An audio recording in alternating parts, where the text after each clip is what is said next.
just a horribly muddy day here. I knew that's what was going to happen. It rained all night, all morning. I'll tell you what, Cindy's tough and Harry's tough. They took horses over to the Mohawk to train this morning, knowing they were going to get poured on and muddy. So Stonebridge Simba, obviously we wanted to train him up a little harder Thursday or Friday. That didn't happen just with the weather. We couldn't get on the track here, and there's no training at Mohawk. There's either schooling, which I guess we could have schooled him in 210 on Friday, but we just had so many horses over there.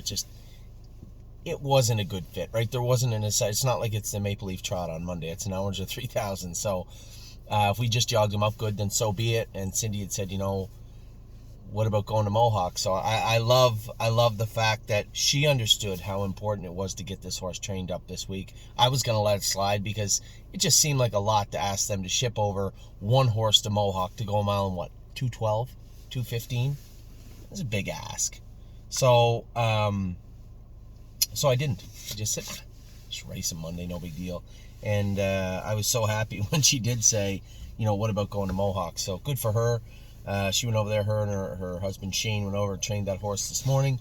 Harry took 4 over, I believe, to Mohawk. I know he was taking a pile over. I'm so interested to see how Laugh Now and High Gear No Fear trained.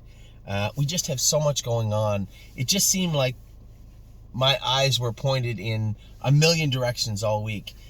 Ohio, Ontario, qualifiers, schoolers, races. Don't worry. You have to worry about the staking. That was, it came right down to the line. For those of you who did rush your payments out to make sure that they were here for the 50, even if you didn't, I get it. I'm human too. We got the payment done. When I tell you, it was an extraordinarily high staking payment this year. I saw the final number and I'm like, really? It seems like there might be too many zeros on there or something. It was a lot. It was a lot to take in for sure. But we got it done. So very happy to report the staking payment was made for March. Between the staking payment and everything going on, I've just been stretched so thin. And then I'm forced also to look way down the road. What are we doing for New Jersey, Pennsylvania? I have made some inquiries. I have quietly looked around. In a perfect setting, we would be able to put one of our people in place in Pennsylvania. So the way I would like it to work this year is, Tim does a great job, but that's like its own little castle, right? The Meadows. It's almost a 6-hour ship everywhere. By everywhere, I mean Poconos or Philadelphia.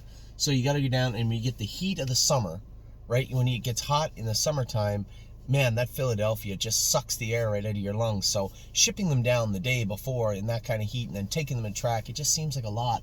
So I was hoping that we could find somebody that we could plant on the east coast of the state. So somewhere around the New Jersey, Pennsylvania area, maybe out at Irv Miller's farm just think about it. How many good PA breds do we have? How many good New Jersey breds do we have? Now, some of these horses may be sent to bigger barns, right? I could foreseeably see a horse being sent to Ron Burke or a Nancy Tactor or somebody that we could work with these horses that these people are used to racing in these big races. So this would be yet another horse for them to race, but at the same time be set up and in the same type of setting as other horses that are racing in these races. So that's a possibility also. So what's going on? Thanks. If you did help me, thanks. Oh, no problem. No, no problem at all. I was on my way and I wasn't getting an answer. Oh, that's right. This here's the shoe off of Cooley got out there. Oh, okay. I'll make sure. Thank you very much. Apparently we lost a shoe. So yeah, I mean, that's still kind of up in the air right now on what we're going to do. As I said, in a perfect world, we could work with a trainer, send them to the East Coast over around Pennsylvania, where we could have our equipment, our horses, our shipping, everything in place for us. That would be perfect setting. I think for Indiana this year, we are going to have to again send the horses down there. We just don't have enough horses to send one of our people down there. So I suspect Irv will get massive profit back. I suspect Irv will get, who else we got? Mo Power Baby. There's one more. So Massive Filly. Oh my gosh, would be the other one. He's coming, so I think we'll be able to get him there.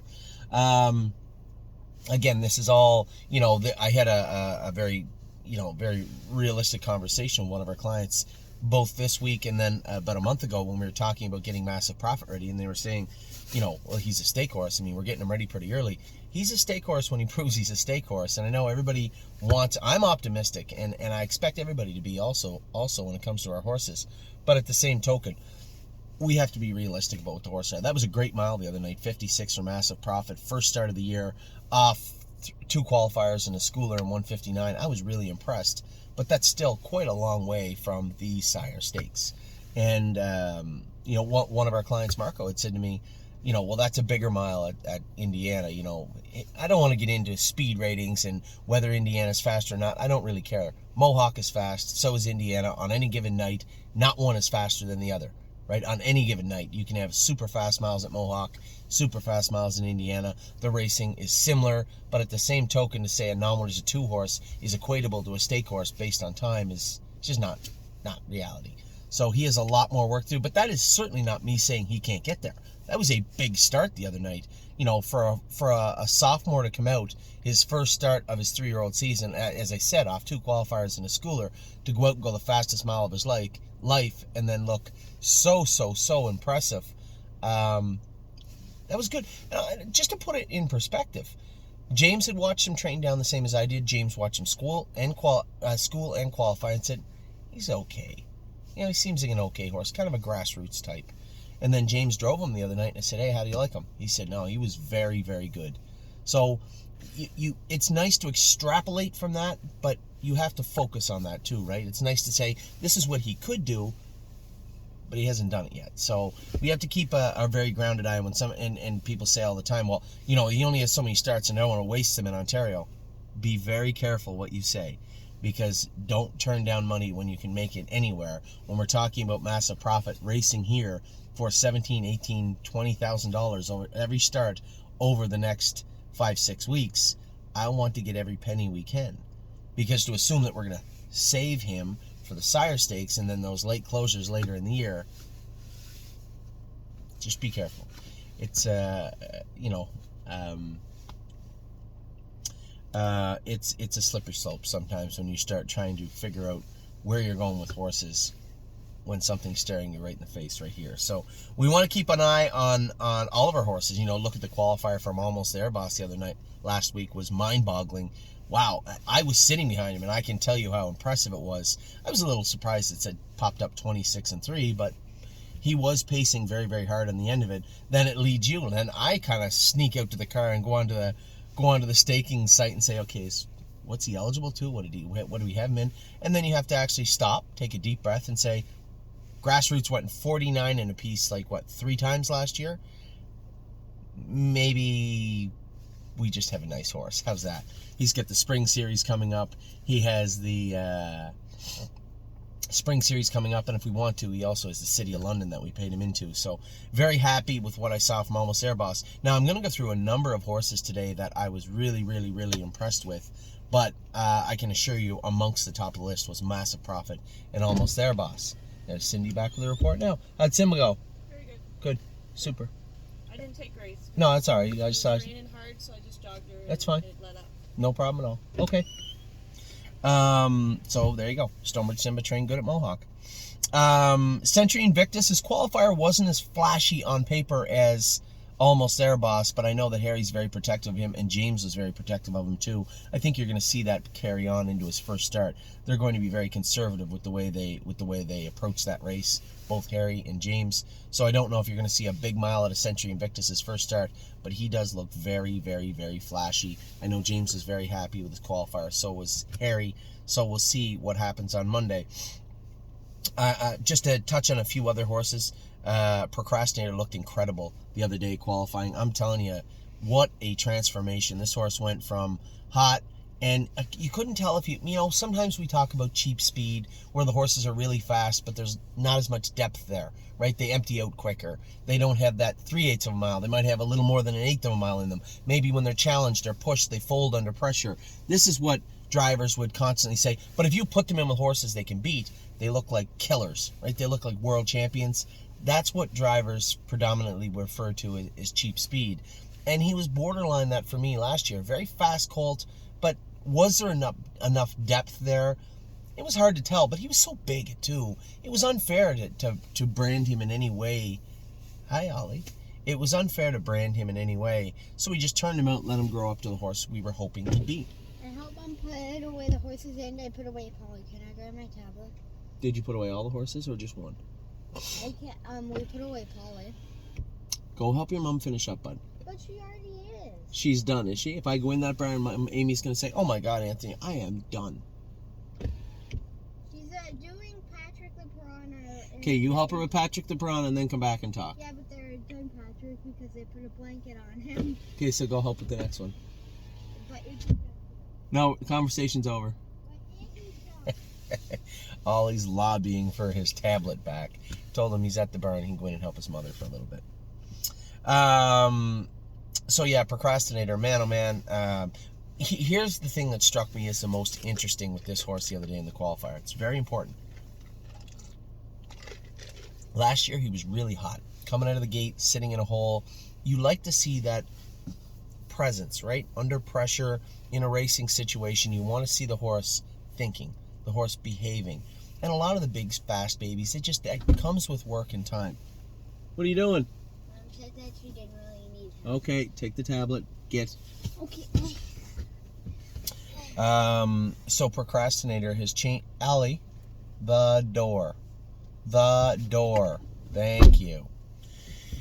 Procrastinator's changed in the sense that quiet in the hole, right? I didn't know how he'd be because he trained so good the week before in a schooler, but he was in with two horses that weren't going to be able to go with him. So he just overpowered the field. And then when I got him in the qualifier the other day, I picked up the program before we went out. There's some good horses in there. So I said, I'm not really worried about it. I'm really curious to see what he's going to do when I don't have him on the front, when he's in a place where he has to wait attentively. Is he going to behave? Is he going to be hot like he was last year? He was quiet. Come out of the gate, I took him off the gate. I got away fifth. He sat quietly. There was horses all around him the whole way. Very quiet around the last turn. I just moved him out. He started to pick up the bit and lean forward. I shuffled him 3 wide coming out of the turn, and he exploded on the outside and was really flying. You know, if you guys watch enough Northfield Park races, you don't see too many horses win from way outside, unless the front end is faltered. You know, they were pacing really good on the end of it, and he came and 2 steps after the wire was gone. He looked professional. I was so pleased with the way he went. It really set up the rest of my day. You know, think of it. We've been in just a horrible year for weather here in Ontario. Went over to Ohio. All the horses schooled and qualified good, trained good, sunny day. It was just a really nice day to be in Ohio that day. And it was nice yesterday here also. So, yeah, Procrastinator was fantastic. Now, I got an update yesterday. I didn't want to do a video because it was just an update on 2 horses for the most part. Slim Jimmy is pretty near ready to go. Jason said he is, I'm trying to use the word he used. It wasn't bionic, but he said he was incredibly good. Incredibly good. Jason was super impressed with Slim Jimmy and equally as impressed with Sweet on Pete. So no, we won't be going to the Hackett with Purple Laura. She had tied up. We got her back good now. She's going to start training Tuesday. Again, she's been jogging the last week. The chiropractor is going to come in and reset her. She's a little stiff over her back. So we are setting her up for the first stake race for her. So we would like to have a race into Purple Aura for the first stake race. I'm just trying to think in my mind, aside from her fair wins, how many wins she has. I think she might have 2. She might have 3. So she'd have to go in the setting that Mama Knows Best in those horsemen. So 2 qualifiers for her. If we have a start for her before the Sire Stakes, fine. If we don't, that's okay too, as long as she qualifies strong going into them. We don't want to have any of these horses. Another horse I'm going to talk about in a minute that we got to be very careful with because she's almost ready, yet she's not going to race for almost 7 weeks, is Bomb Hugger. So these horses, it's more of a chess match. You don't want to take your time and not leave yourself enough time to have them ready in case something like that happens. If she had it tied up and we didn't have this 2-week window, it could have been a problem. So Purple Aura will be back on track and at 100% next week or the week after. Her training will continue and she'll catch up quick enough. But right now, ready to go, and 2 horses we are going to have pointed at the Hackett, Slim Jimmy and Sweet on Pete. Yes, joined the ranks again last week. He looked awesome. Thank you so much to Wayne and Jacob Schaefer. They put about, I'm going to say a little more than 100 pounds on that horse. He looks awesome. You know, we're so blessed and lucky.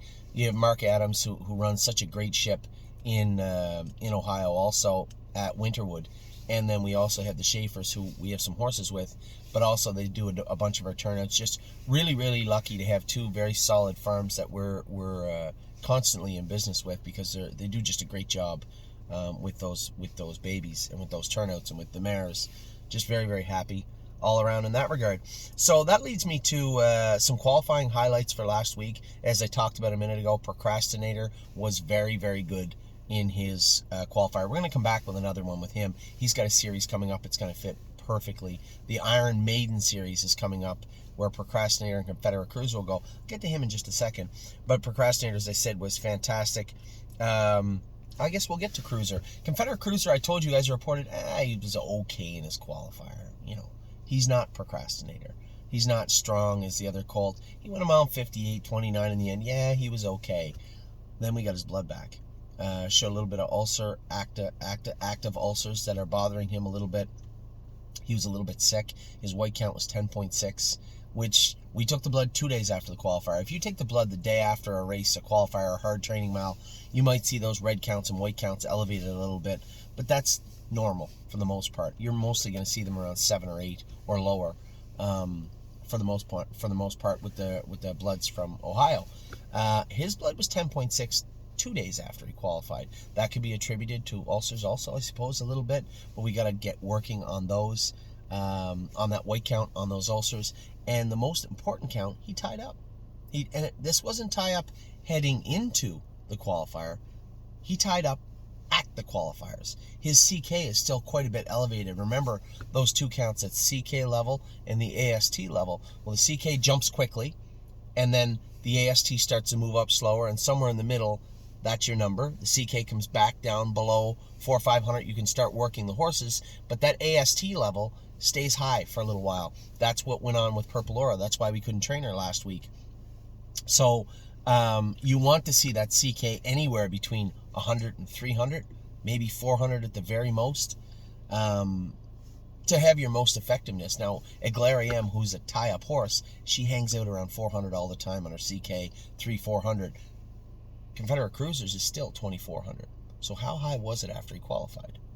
It's exceptionally high. It will come down, and so will his AST, but this is a horse that we haven't really known to be a tie-up horse. So I was so shocked when I heard his CK was 2,400. His AST was still 3,600. So what was his CK on qualifying day? Remember, CK jumps, AST comes up, and they meet. They kind of settle out, then the CK drops again. So what was his CK at on qualifying day or shortly thereafter? Have to be around 5,000. So he tied up significantly. Still went a mile 59 last quarter and 58 last quarter and 29 seconds. So forgive me. I apologize. Confederate Cruiser, after taking in all the information, that was a hell of a qualifier for that colt.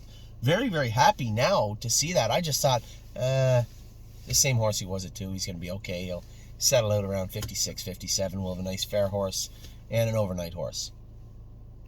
That's a significant tie-up for that little horse on qualifying day. So I think I may have jumped the gun there on that particular animal. Hello? Keep going.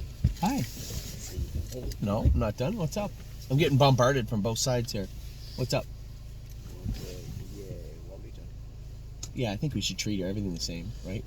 No, last week she didn't have some. She didn't have? Obviously tied up a little bit and we didn't train. Yeah, I don't think it'll hurt to give it to her, yeah. Whatever the vet thinks. Where are they? I would think you would have to ask the veterinarian for that. I know one just left here and I don't know if she works on Saturday. It's not looking good. He's going to get shut out. Oh. Dominic, Eglariam had tied up a little bit last week and he was wondering, is there something we can do, ask the veterinarian, is there something we can do to help a little bit more? Very tricky filly. Diet, consistency with her training and jogging regiments. This weather is not playing a very positive role, but at the same time, very, very happy with the way she raced the other day. And all things considered, I think we're staring down the barrel of an extremely talented 4-year-old filly. So I can't wait to see her race on Monday also. So we'll continue on with the qualifiers. So Cruiser's qualifier was sneaky good. My mistake. I just didn't. He didn't feel like a horse that tied up. He didn't look like a horse that tied up. He didn't act like a horse that tied up, but he did. So we can work on that. He was slated to be in to qualify again this week. We certainly can't qualify him like that. Probably what we'll do, we'll work on that AST. We'll get him down. We'll train him hard maybe on a Saturday for a Wednesday race. We'll forego the second qualifier and head him right into parimutuel competition, but not next week, the week after. Resolute Bay was incredible yesterday. If you watch the qualifier, James was pinned in down the lane. I know he wanted to keep him bottled up, but it looked like he was going to shoot through, and Maneri actually shut him up. Did you watch the qualifier? That wasn't on right away. That was the first one. Yeah. Yeah. So he shut him off a little bit, and James gathered him up and went back out around him. That colt's probably sitting on a 56, 57 mile. He's incredibly talented. So I suspect he'll be in to go next week, I would imagine. A strong qualifier, strong schooler. He's ready to go. Where was I here? So, as I said, Slim Jimmy is ready to go. Jason was really happy with him. And Sweet on Pete, also ready to go.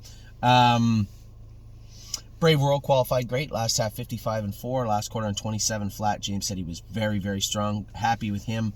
Will to win Hanover, as I said, at least one more qualifier and then 2 races. And it may turn into 2 more qualifiers. This filly, James and I are on the same page here. He believes she's coming in the same direction I do. One of those rare horses that just needs to be always on her toes, always ready to go, but she needs the proper muscle, stamina, strength to do it. She's very, very close to getting there. I think you're going to see the best strides in Will to Win Hanover in October, in November. This is a filly that I think is going to continually get better and better and better and better as we go. There's no reason not to believe she won't. When you see her falter, when you see her weaken, I think it's just her gas tank letting her down, and she has more than enough room to put more muscle on, put more girth on, and as we do that, I think you're going to see a much faster horse. Now, the one also horse I was happy and sad, angry at the same time, was Walk on the Moon. This is a horse that really should have qualified. When I rewind everything and look at everything that went on, this is a horse that raced in those shoes at the Meadows, has trained down and a half his whole life, and should have been able to qualify. The fact that he didn't actually makes me angry right now, because there's no need for it. That was unforced errors at Northfield Park. Definitely an unforced error at the Meadows. Then we had to come back and put lots of weight on him and get him qualified here at Northfield. And there's going to be people out there say, well, Anthony, there must be something wrong with him.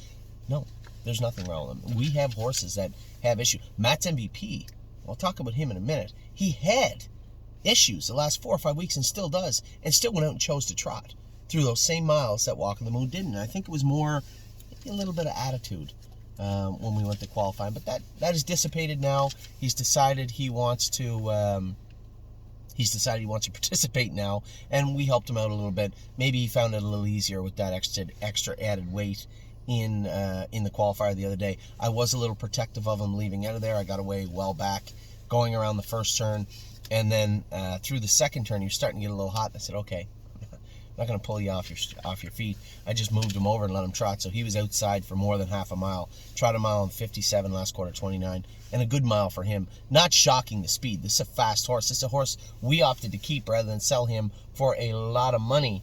What's wrong? I just didn't know if Addie was in here. No. She said something about going to the bar.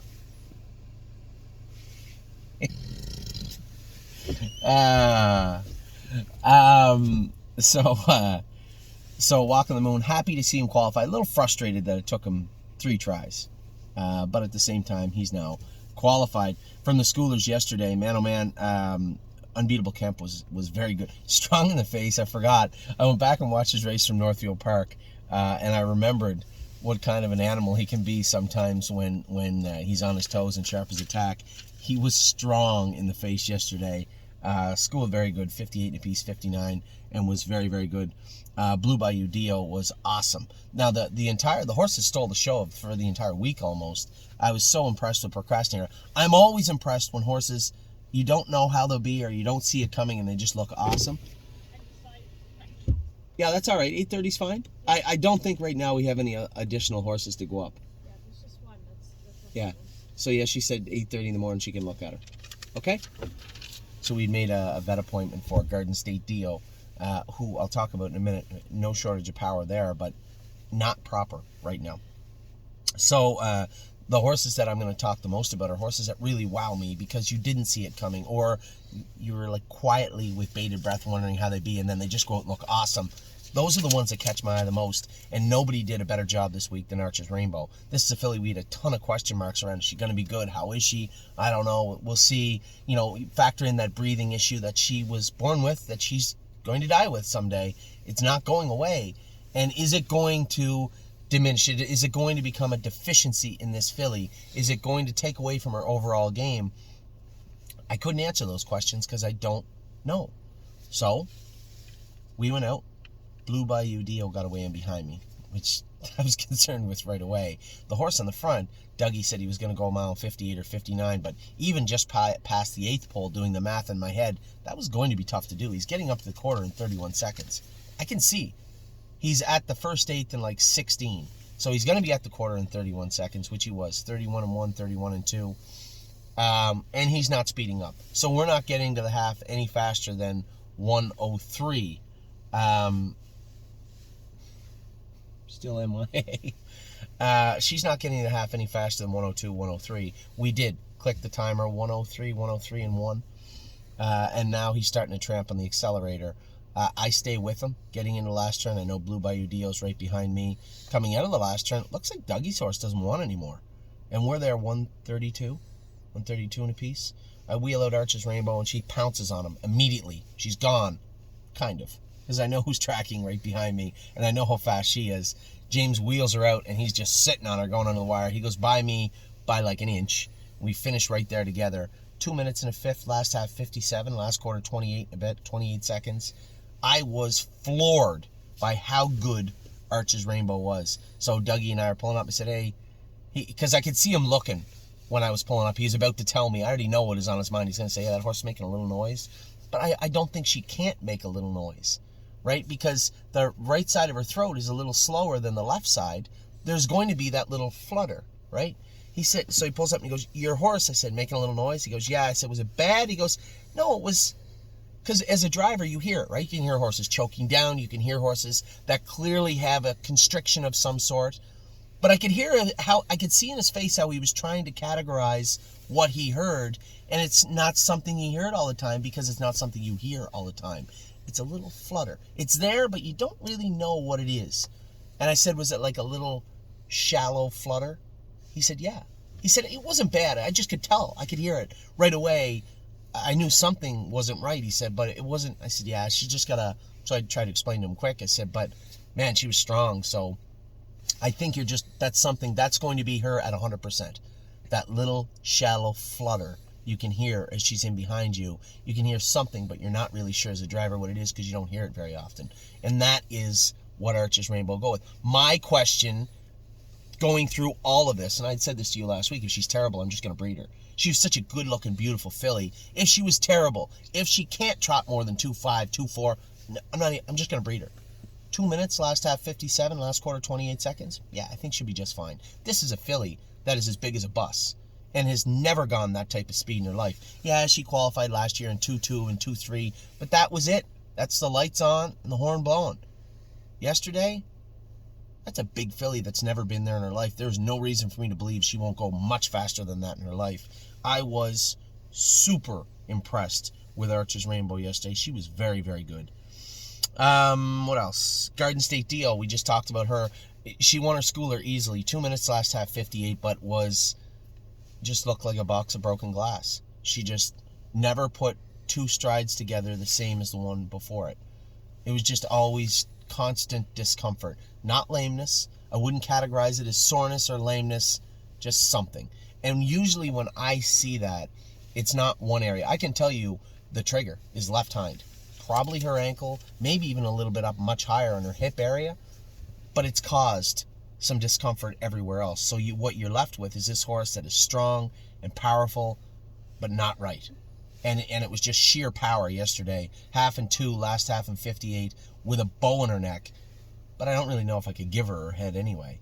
And that's what I was left with Garden State Deal. So I immediately called the veterinarian, called Dr. McKee, and said, hey, can you get this filly in? I need to get her fixed up and sorted out. Now, I have another horse I'm going to talk to you about in a minute. We're going to maybe do the same thing with. But nevertheless, she was very strong yesterday. Eyes at 10, 2-4, last half 59. James said, she was okay, but I'm not going to come out and say she's going to trot in 56, Anthony. I said, no, that's fine. We'll qualify her in 59, 2 minutes next week. Listen, if she's a Buckeye filly and a good